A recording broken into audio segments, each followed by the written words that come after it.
Um, on Sunday mornings, when I was a child, when I was about 6 or 7 years old, my father liked to sleep in late. This was in Poland, in Warsaw, where we were living in a little apartment. And he liked to stay in bed under the eiderdown, and I would come into his room, and he would tell me stories, silly stories, or jokes. And sometimes he liked to reminisce about his childhood. My father had grown up in a little village called Nichcica. His father was the baker, one of the 2 village bakers.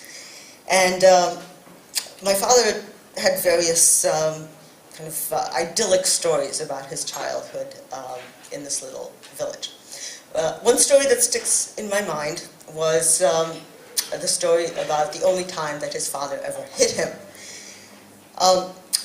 My father had been at Hebrew lessons with a bunch of other little boys, and they had misbehaved so badly that the teacher locked them in the cellar.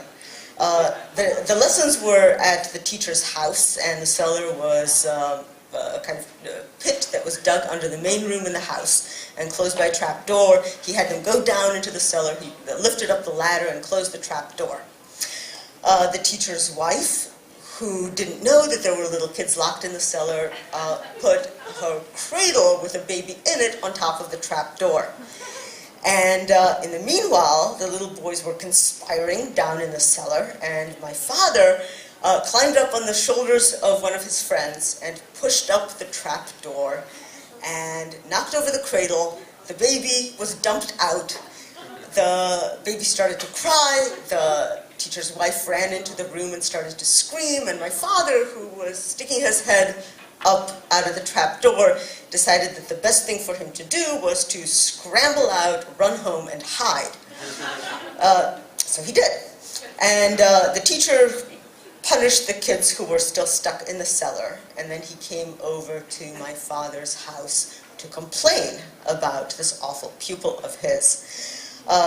My father's father, my grandfather, was in the bakery.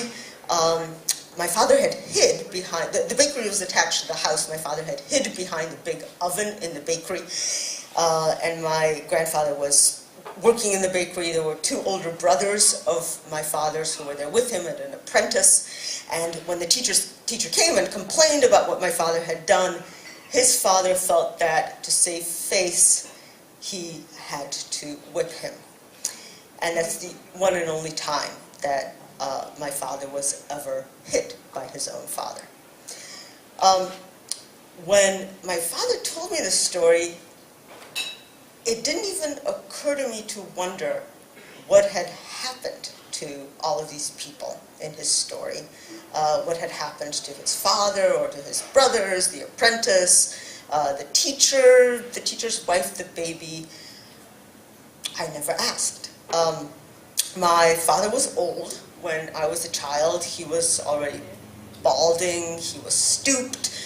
Kids would often ask me if my father was my grandfather, and so it seemed only natural that everyone from my father's childhood would have died. It didn't even enter my mind to wonder. And my father never told me. It wasn't until years later, when I was a teenager and we were living in St. Louis, which is where we emigrated to after leaving Poland, that I realized that through my whole childhood, my parents had been treading a very thin line between telling me about their past and telling me the truth. And my parents protected me from the truth. So I never knew, and my father never told me that none of the people that he had grown up with were still alive. He never told me that his 2 sisters, besides the brothers, were not alive, and his oldest sister, who was married, and the 2 children, I didn't know what had happened to them, to my father's cousins, to my father's aunts, to his grandparents. It was not something that he ever talked about.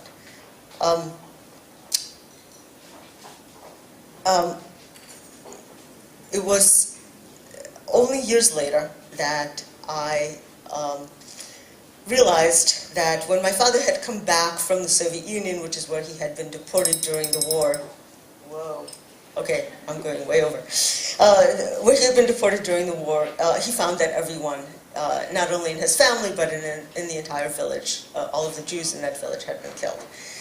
And I didn't know, because I was afraid to ask what that was like to come back and to discover this. I never knew who had killed my father's family or the other Jews in the village. I don't know whether it was SS extermination squads in the early years of the war, whether they had been rounded up and sent to the ghetto in Piotrków and then to Treblinka to be gassed.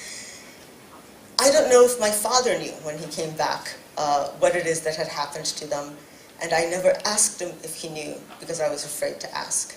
After my father died, among his things I found some postcards that he had sent in 1942 from the Soviet Union to his parents' address in Poland that had been returned and stamped addressee unknown.